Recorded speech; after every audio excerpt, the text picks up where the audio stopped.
Here's a video for single men.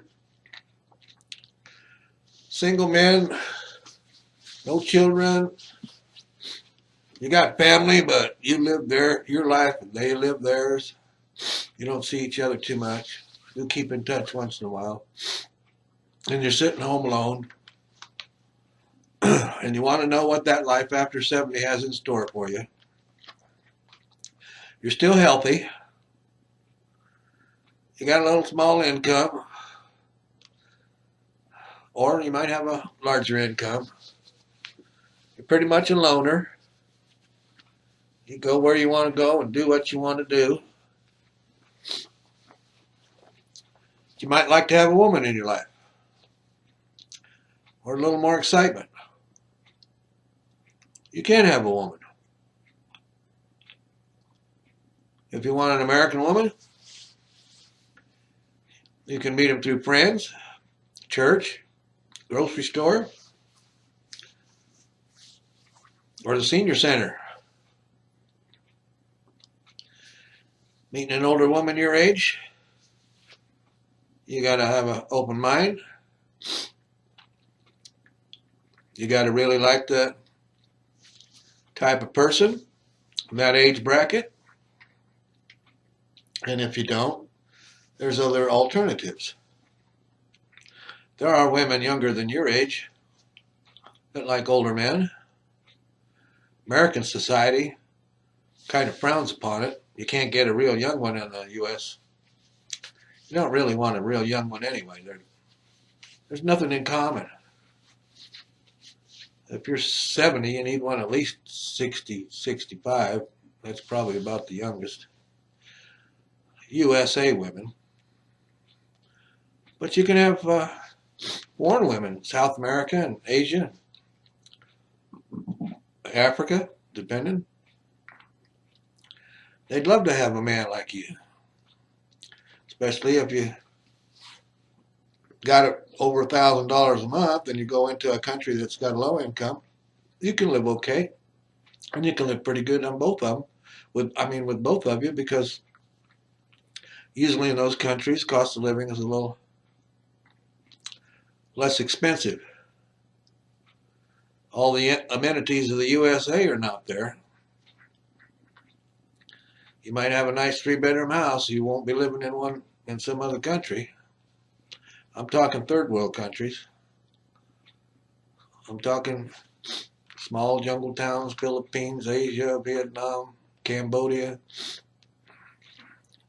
backlands of China, any place that in South America that's they got tourist cities to go to, but they're a little expensive. But you can go in the outlying areas and towns and kind of fit in there and find a place and a person to spend your time with. Some of them you need a visa, some of them you don't. Uh, all of them got provisions for you to stay a month or stay a year, stay 3 years. You got more than $1,000 a month, you can afford to do it. It's better to have more than $1,500 a month. And then, of course, you have more than that, or you have a decent savings. You can live up pretty good and find yourself a house similar to what's like in the United States here. Maybe not quite as big, but then you don't have to rough it so much. You don't have to take a shower with a pan of water over top of your head. You could have running water, hot showers. It's food for thought. Something I'm thinking about. Check those travel logs on YouTube. There's guys making videos about all different kinds of places and countries to live and things to do and what it's like there. But remember, it's not like the United States. There are certain areas that are safe and certain areas that are not safe. Once you make friends, and it's always best to make friends before you go there, so that you will have someone to show you around, and they'll all pretty much take care of you and keep you safe. Some of them even invite you to stay around their place, or they have a little outbuilding or something you could stay in, or they can refer you to the best places to get a room or place to rent. and they know the locals around there that won't take advantage of you. And you get to experience their culture, their food, their way of life. And if you're lucky and you meet that one person that you can't live without, you got some happiness for the rest of your life.